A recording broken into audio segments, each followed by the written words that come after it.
Hello दोस्तों, कैसे हैं आप सब।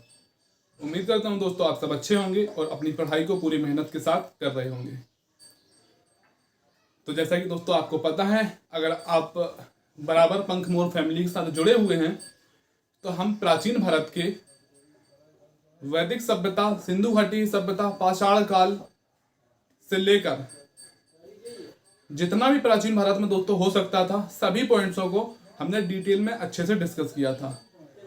महत्वपूर्ण प्रश्नों को भी पढ़ा था, जहां से प्रश्न अच्छे पूछे जाते हैं उनके प्रश्नों को भी देखा था और थ्योरी को भी हमने अच्छे से डिस्कस किया था। तो अगर दोस्तों आपने प्राचीन भारत को नहीं पढ़ा है तो प्राचीन भारत की प्लेलिस्ट मैंने पूरी अलग बना दी है सेपरेट, क्रमशः आप शुरू करिए और पढ़ते चलिए।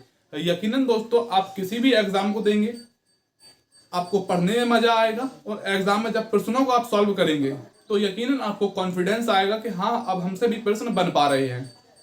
तो चलिए दोस्तों, आज हमारे लिए मध्यकालीन भारत का पहला वीडियो है, जिसमें मध्यकालीन भारत में हम भारत में इस्लाम का उदय और जो भारत पर अरबों के आक्रमण हुए हैं, भारत पर अरब आक्रमण, इनको डिस्कस करेंगे। तो उम्मीद करता हूं दोस्तों आपको मेरा पढ़ाया हुआ पसंद आ रहा होगा और जैसे भी आप कमेंट्स करते हैं बहुत अच्छा लगता है दोस्तों आप सभी की कमेंट्स को देखकर।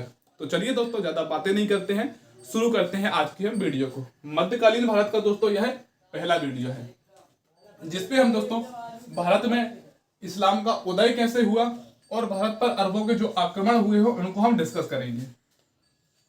सबसे पहले दोस्तों हम पढ़ते हैं इस्लाम धर्म के बारे में, क्योंकि मध्यकालीन भारत जो है पूर्णतः इस्लाम धर्म से ही जुड़ा हुआ है।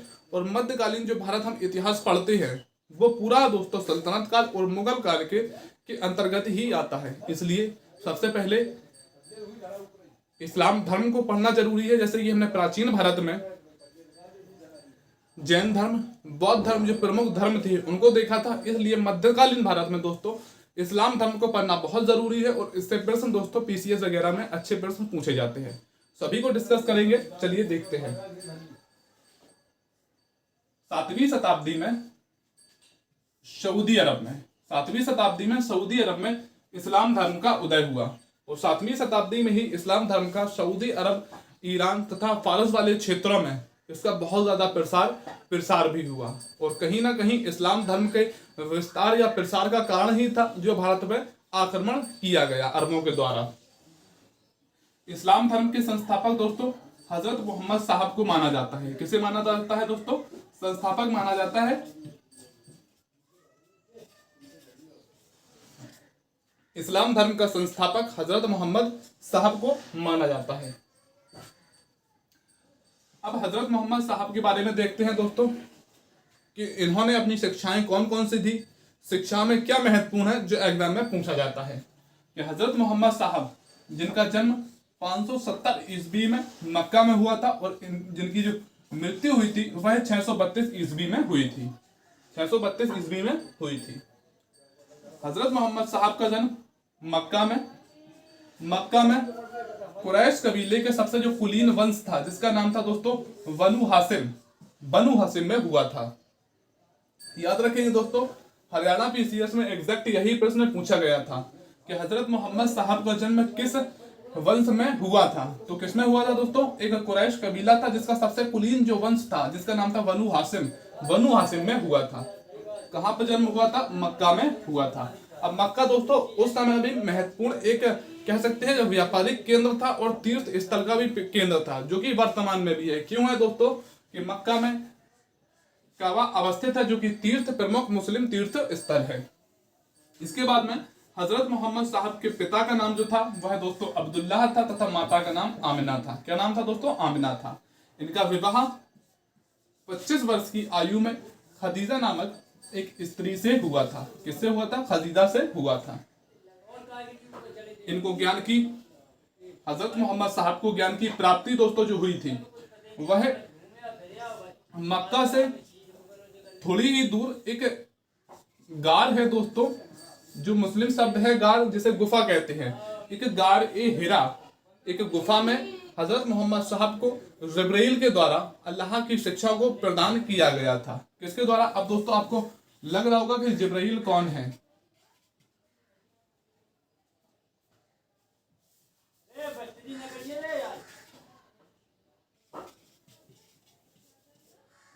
तो जिब्राइल दोस्तों जो है वह फरिश्तों के सरदार हैं, और जिब्राइल के द्वारा ही दोस्तों 610 में गारी हिरा में अल्लाह का ज्ञान को हजरत मोहम्मद साहब को प्रदान किया गया था। तो इसके बाद में दोस्तों हजरत मोहम्मद साहब मक्का से फिर मदीना जाते हैं। क्यों जाते हैं कि जब दोस्तों 610 में हजरत मोहम्मद साहब को ज्ञान की प्राप्ति हुई और उन्होंने इस्लाम धर्म का प्रचार प्रसार करना शुरू किया, तब दोस्तों मक्का के लोगों के द्वारा उन्हें बहुत ज़्यादा सताया गया और उनको बहुत ज़्यादा कह सकते हैं कि सताया गया। तभी उन्होंने मक्का को छोड़ मदीने जाने का फैसला लिया, मक्का को छोड़ मदीने जाने का फैसला लिया। और 622 ईस्वी में, याद रखेंगे दोस्तों बहुत ज़्यादा महत्वपूर्ण है, 622 ईस्वी में जब हजरत मोहम्मद साहब मक्का से मदीने जा रहे थे 622 में, उसी को दोस्तों मुस्लिम कैलेंडर में हिजरिया संवत कहा जाता है। तो एग्जाम में आपसे पूछता है और एसएससी वगैरह में दोस्तों तो कई बार पूछा जाता है कि हिजरी संवत कब से शुरू होता है। तो 622 से शुरू होता है जब हजरत मोहम्मद साहब मक्का से मदीना जा रहे थे। इसके बाद में फिर हजरत मोहम्मद साहब की जो शिक्षाएं हैं इस्लाम की उनको देखते हैं। तो चलिए दोस्तों सबसे पहले देखते हैं जिनको हमने पढ़ा है, क्योंकि हमारा जो उद्देश्य रहेगा सिर्फ और सिर्फ जितना हम पढ़ेंगे उसको याद करना रहेगा। क्योंकि पढ़ाने को तो दोस्तों तो और भी बहुत सारे यूट्यूब चैनल है जिस पे आप पढ़ सकते हैं, लेकिन उनसे सिर्फ दोस्तों आप पढ़ सकते हैं। मैं आपको उतना बताऊंगा जितना हम वीडियो में ही याद कर पाए। तो चलिए दोस्तों एक बार फिर से देखते हैं कि हमने किन चीज़ों को देखा है। सबसे पहले देखा हमने भारत में किस तरीके से, अरब में किस तरीके से इस्लाम धर्म का उदय हुआ। तो 7वीं शताब्दी में सऊदी अरब में इस्लाम का उदय हुआ। ठीक है दोस्तों, इस्लाम धर्म के संस्थापक जो कहा जाता है वह कहा जाता है दोस्तों हजरत मोहम्मद साहब को। हजरत मोहम्मद साहब का जन्म 570 ईस्वी में मक्का में हुआ था। और मक्का में बात करते हैं कुरैश कबीले के एक जो कुलीन वंश था जिसका नाम था दोस्तों बनु हासिम में हुआ था। और हजरत मोहम्मद साहब की जो मृत्यु हुई थी वह 632 ईस्वी में मदीने में हुई थी। इसके बाद में दोस्तों हमने देखा कि हजरत मोहम्मद साहब के पिता का नाम अब्दुल्लाह था। क्या नाम था दोस्तों?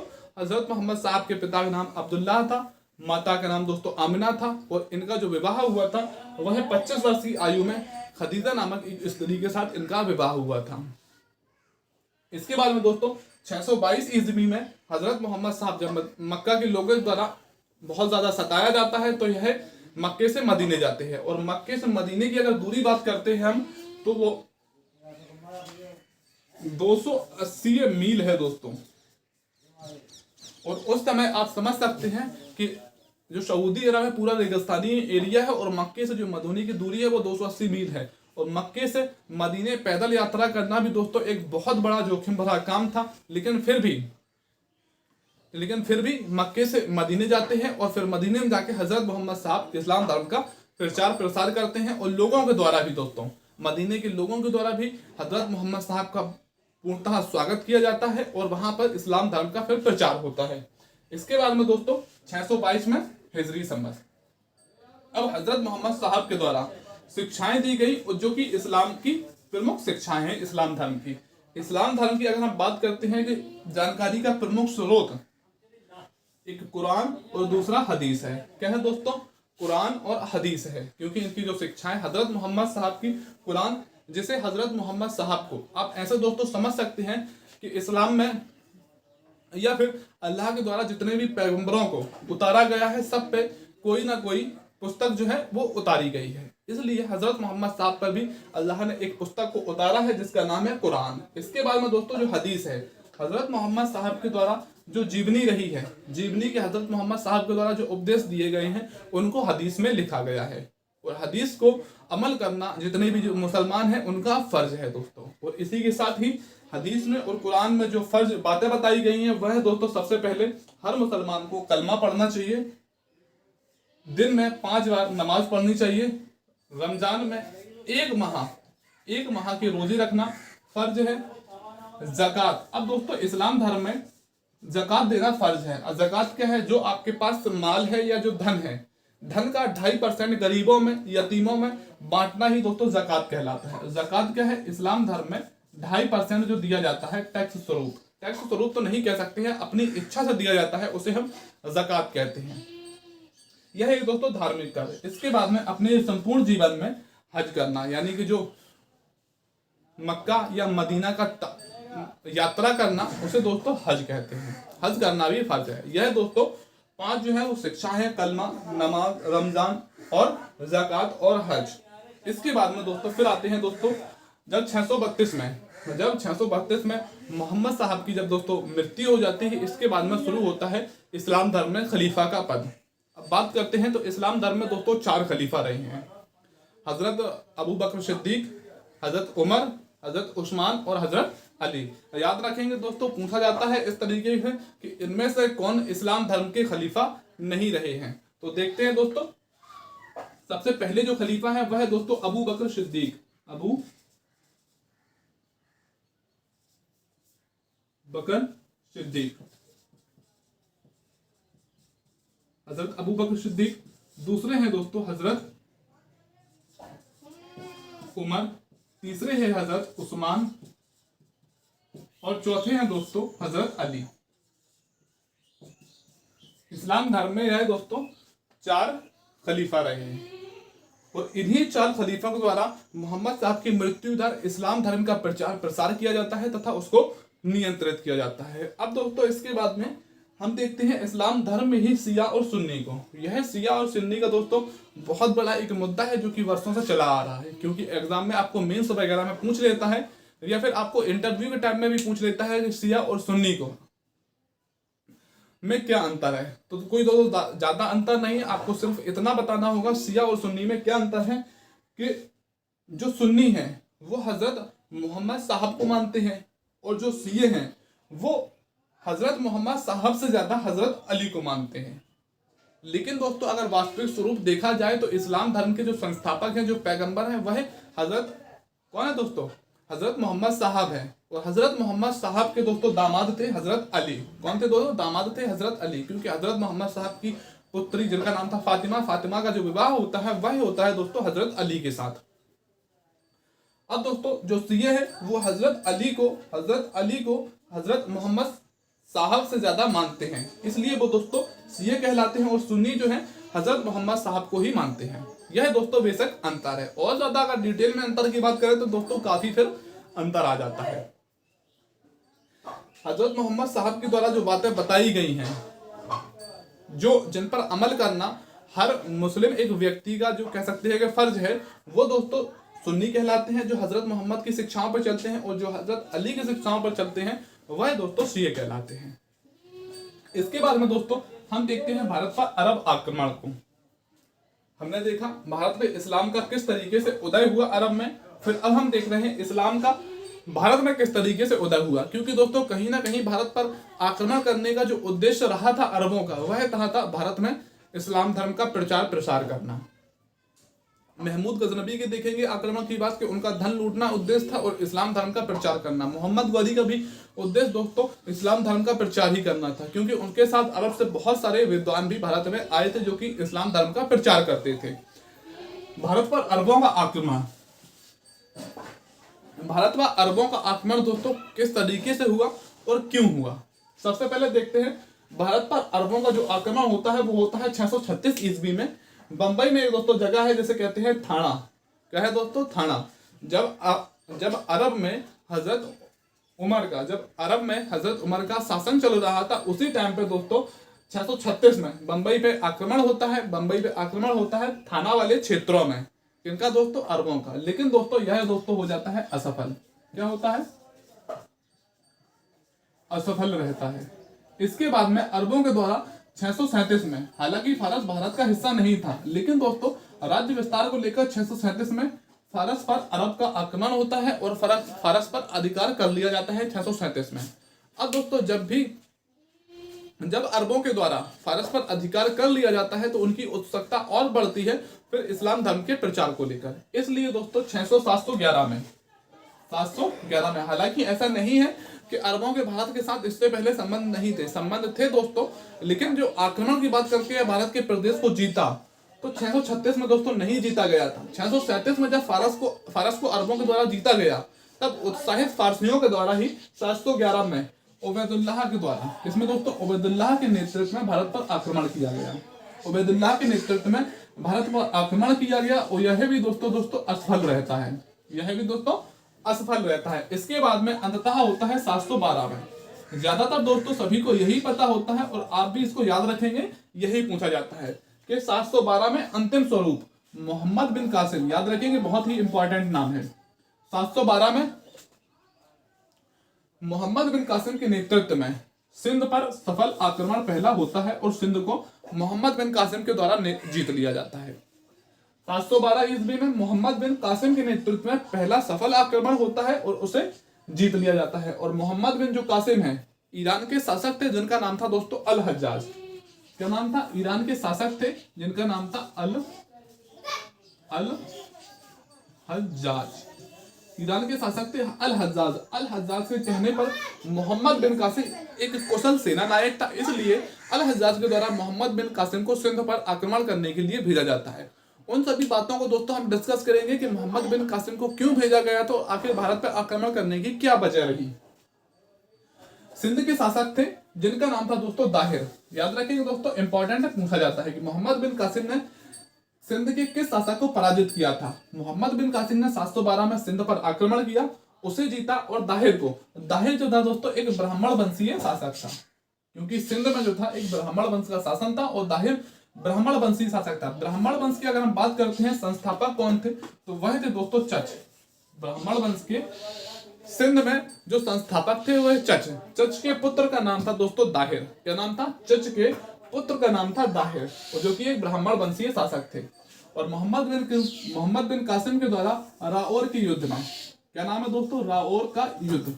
याद रखेंगे दोस्तों, एक बार शायद बीपीएससी में मेंस में पूछा गया था यह प्रश्न कि राओर का युद्ध किनके बीच हुआ था। ज्यादातर मेरे भाई केवल इतना ही याद रखते हैं कि 712 में भारत पर प्रथम अरब आक्रमण हुआ था, लेकिन दोस्तों वह जो आक्रमण हुआ था और वो दाहिर के साथ जो युद्ध हुआ था उसको क्या कहते हैं? वह कहते हैं दोस्तों राओर का युद्ध। क्या कहते हैं? राओर के युद्ध में मोहम्मद बिन कासिम के द्वारा दाहिर को पराजित किया जाता है और जो सिंध की राजधानी थी, सिंध की जो कैपिटल थी जिसका नाम था दोस्तों अलोर पर मोहम्मद बिन कासिम के द्वारा अधिकार कर लिया जाता है।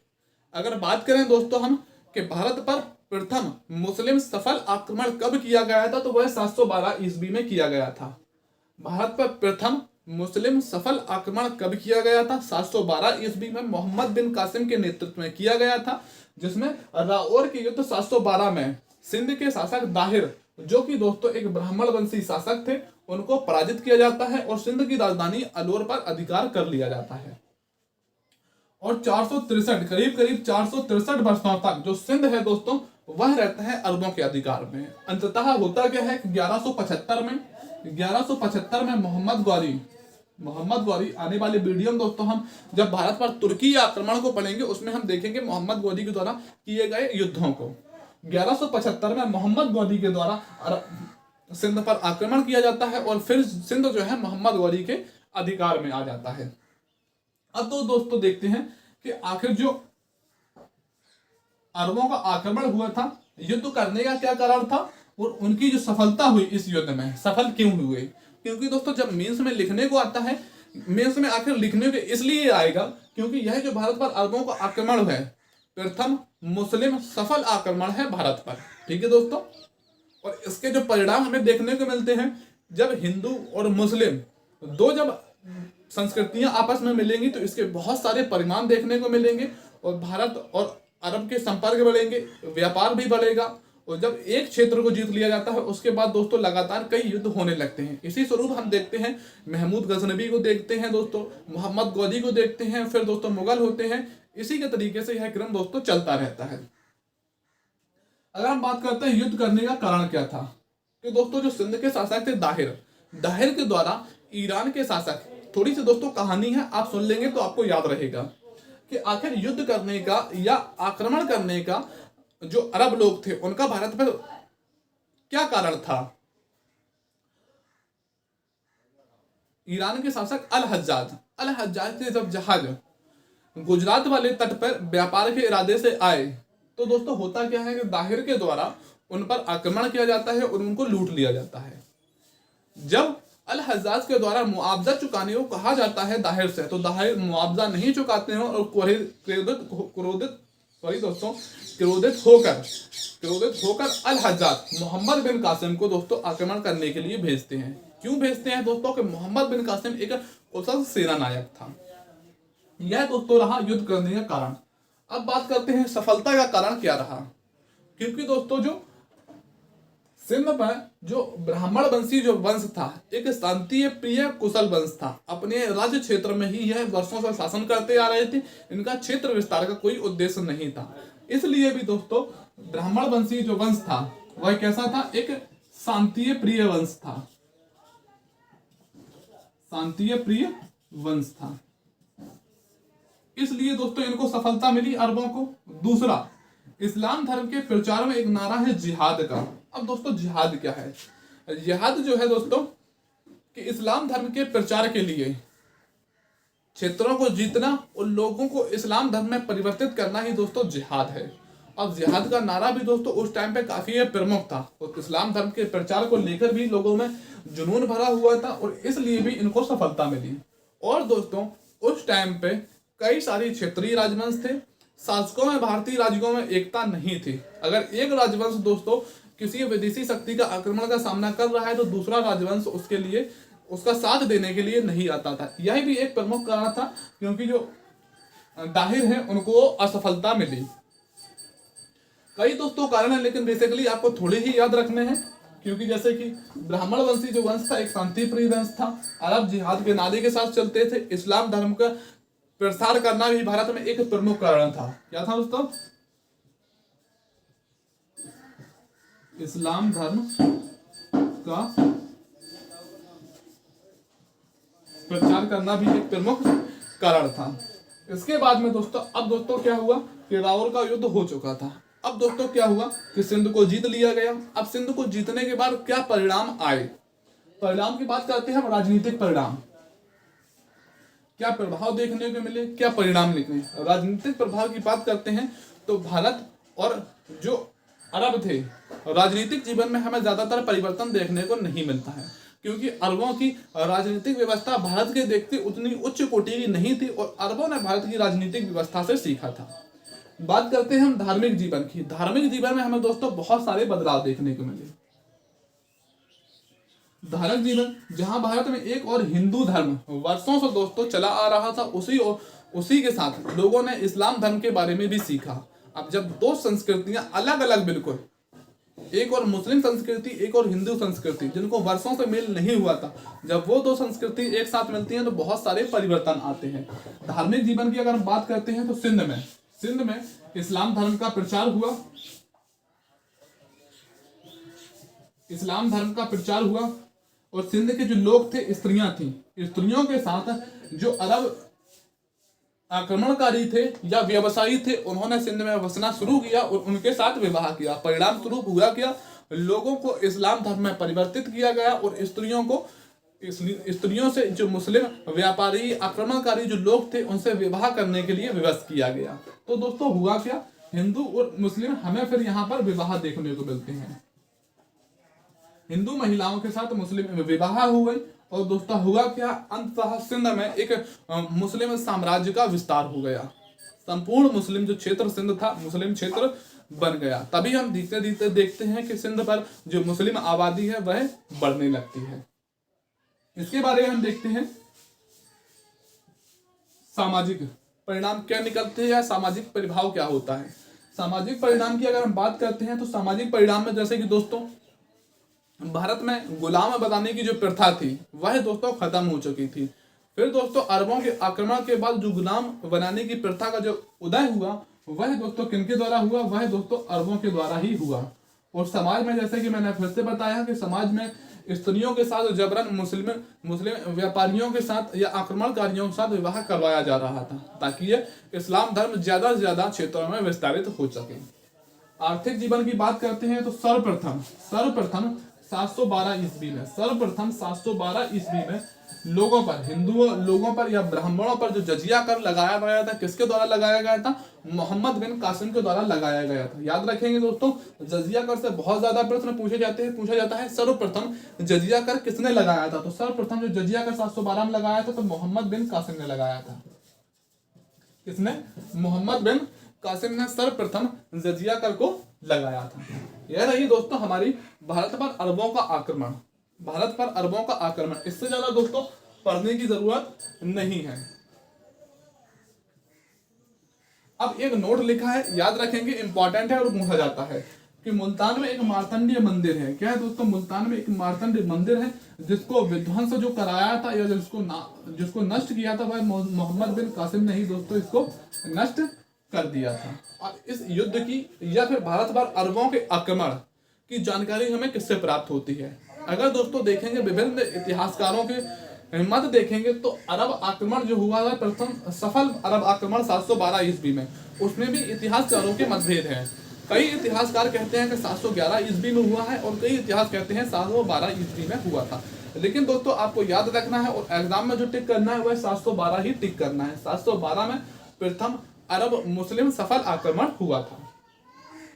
जानकारी की बात करते हैं, एक चचनामा ग्रंथ है, चचनामा, जो कि फारसी ग्रंथ है। इससे हमें भारत पर अरब आक्रमण की जानकारी प्राप्त होती है। यह बहुत महत्वपूर्ण ग्रंथ है और एग्जाम में पूछा जाता है कि भारत पर अरब आक्रमण की जानकारी किस ग्रंथ से प्राप्त होती है, तो चचनामा से प्राप्त होती है। इसके बाद में एक और ग्रंथ है जो है फुतुह अल वल्दान। क्या है दोस्तों? फुतुह अल वल्दान, जो कि बिलादूरी द्वारा लिखा गया है। फुतुह अल वल्दान किसके द्वारा लिखा गया है? बिलादूरी के द्वारा लिखा गया है। चचनामा जो कि फारसी ग्रंथ है जिससे हमें भारत पर अरब आक्रमण की जानकारी प्राप्त होती है। चलिए दोस्तों एक बार इसको फिर से देखते हैं। 636 में सर्वप्रथम बंबई के थाना, बंबई में एक जगह है थाना, जहां पर सर्वप्रथम पहला जो अरब आक्रमण होता है जो कि यह असफल रहता है। इसके बाद में 636 में, जस्ट 636 के एक साल बाद 637 में फारस पर आक्रमण होता है और अरबों के द्वारा फारस पर जीत लिया जाता है। जब दोस्तों अरबों के द्वारा फारस को जीता जाता है, उत्साहित अरबों के द्वारा फिर से दोस्तों 711 में उबैदुल्लाह के नेतृत्व में भारत पर आक्रमण किया जाता है और फिर भी वह दोस्तों दूसरा आक्रमण भी सफल नहीं होता है। अंततः दोस्तों होता क्या है, 712 में मोहम्मद बिन कासिम के नेतृत्व में अल हज्जाज के कहने पर सिंध पर आक्रमण होता है जो कि सफल रहता है और सिंध को जीत लिया जाता है, जो कि एक ब्राह्मण वंशीय शासक थे जिनका नाम था दाहिर को पराजित किया जाता है और अरबों का सिंध पर अधिकार हो जाता है। करीब करीब 463 वर्षों तक अरबों का अधिकार रहता है और अंततः 1175 में मोहम्मद गौरी के द्वारा दोस्तों जो सिंध था, सिंध को अपने अधिकार में ले लिया जाता है। अब युद्ध के हमने कारणों को देखा, सफलता के हमने कारणों को देखा। क्या कारण थे? क्योंकि जो अरब लोग थे उनको सफलता मिली और इसके परिणाम भी देखे, राजनीतिक, धार्मिक, सामाजिक और आर्थिक क्या परिणाम रहे। इसके बाद में दोस्तों हमने एक नोट को देखा जो कि एग्जाम में पूछा जाता है कि मार्तंड मंदिर का जो विनाश किसने करवाया, तो 712 में दोस्तों जो किया था वह मोहम्मद बिन कासिम ने किया था। फिर हमने जानकारी देखी कि आखिर इसकी जानकारी किससे प्राप्त होती है, तो चचनामा जो कि एक फारसी ग्रंथ है उससे, और एक आ जाता है दोस्तों बिलादूरी द्वारा लिखा गया है फुतुह अल वल्दान, उससे हमें इसकी जानकारी प्राप्त होती है। यह रही दोस्तों हमारी आज की वीडियो। उम्मीद करता हूं दोस्तों आपको समझ में आया होगा। यकीन मानिए दोस्तों थोड़ा सा नया YouTube चैनल है, अगर आप धैर्य के साथ पढ़ते चलेंगे चीज़ों को और थोड़ी अपनी भी बुद्धि का इस्तेमाल करेंगे, यकीनन आपसे मेंस में भी लिखने में बहुत ज़्यादा मदद करेगा। क्योंकि दोस्तों अगर आपसे पूछता है कि भारत पर अरबों के आक्रमण को विस्तार से वर्णन कीजिए, तो यकीनन आप आक्रमण को लिख पाएंगे, युद्ध का कारण क्या था, सफलता के कारण क्या थे, क्या परिणाम निकल के आए, उनको भी आप आसानी से लिख पाएंगे और अच्छे नंबरों को हासिल कर पाएंगे। ताकि दोस्तों प्री के साथ साथ हम मेंस की भी तैयारी करते चले ताकि हमें सफलता मिले। चलिए दोस्तों मिलते हैं अगले वीडियो में। जय हिंद।